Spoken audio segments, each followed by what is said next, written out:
ఓం శ్రీ గురుభ్యో నమః. శ్రీమాత్రే రామానుజాయ నమః. శుక్లాంబరధరం విష్ణుం శశివర్ణం చతుర్భుజం ప్రసన్నవదనం ధ్యాయే సర్వవిఘ్నోపశాంతే. సరితం రఘునాథశతకోటిప్రవిస్తరం ఏకైకమక్షరాం పుంసా మహాపోక్తనాశనం. జై శ్రీమన్నారాయణ.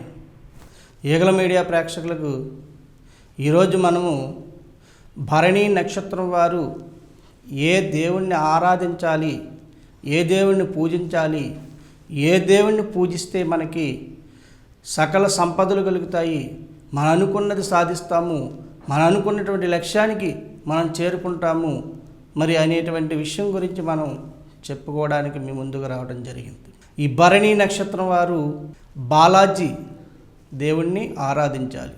ఆ బాలాజీ అంటే శ్రీ వెంకటేశ్వర స్వామి. బాలాజీ స్వరూపంలో ఉన్నటువంటి వెంకటేశ్వర స్వామి.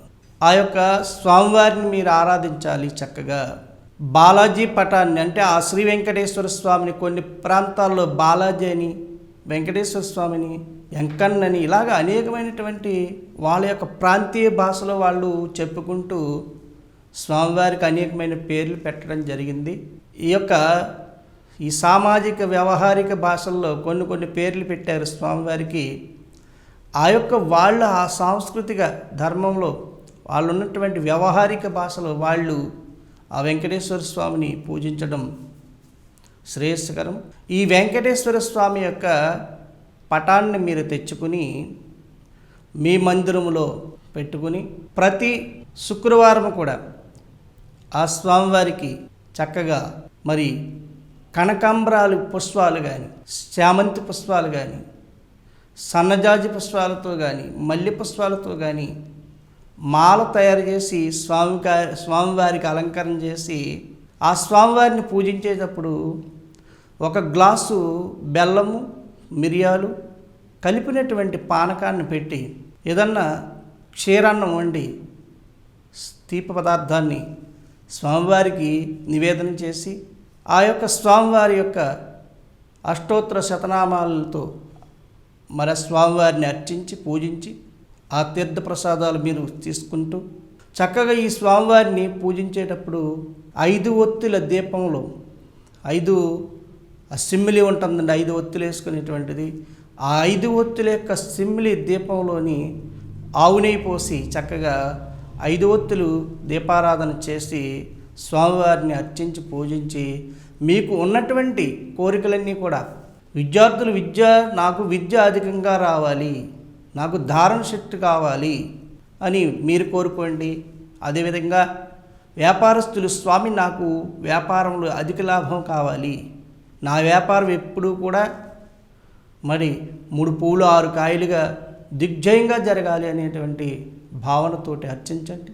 అనారోగ్యంతో ఉన్నవారు కొద్ది ఆరోగ్యం బాగోదు, నలతగా ఉంటుంది, ఎప్పుడు నీరసంగా ఉంటారు. వాళ్ళు కూడా స్వామివారిని స్వామి నా ఆరోగ్యం బాగు చేయి స్వామి, సర్వము నువ్వే నాకు అని చెప్పేసి ప్రార్థించండి. స్వామివారిని మరి సేవించండి. ఆ స్వామివారి యొక్క అనుగ్రహం వల్ల మీకున్నటువంటి కోరికలన్నీ కూడా నెరవేరుతాయి.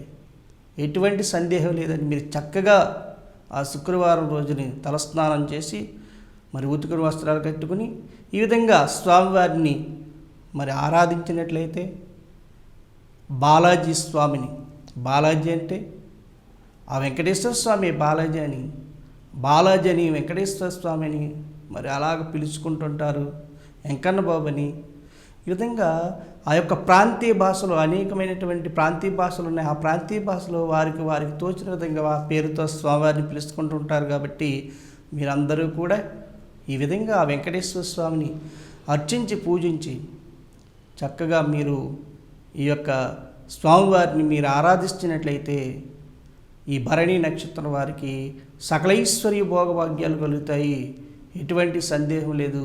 మీరందరూ కూడా ఆచరించండి. చక్కగా ఈ భరణి నక్షత్రాన్ని ఎవరైతే జన్మించారో వారంతా కూడా ఈ విషయాన్ని మీరు శ్రద్ధగా విని ఎటువంటి సందేహం లేదండి, మీకు చక్కనేటువంటి మరి యొక్క విషయం మీద మీరు పాలు అయ్యి ఆ స్వామివారిని ఆరాధించి మరి భోగభాగ్యాలు మరి పొంది అనుభవిస్తారని చెప్తూ ఆ కలియుగ దైవమైనటువంటి ఆ వెంకటేశ్వర స్వామి మీకు ఎల్లవేళ సకలైశ్వర్య భోగభాగ్యాలు కలగజేయాలని చెప్పేసి ప్రార్థిస్తూ లోకా సమస్త సుఖినో భవతు.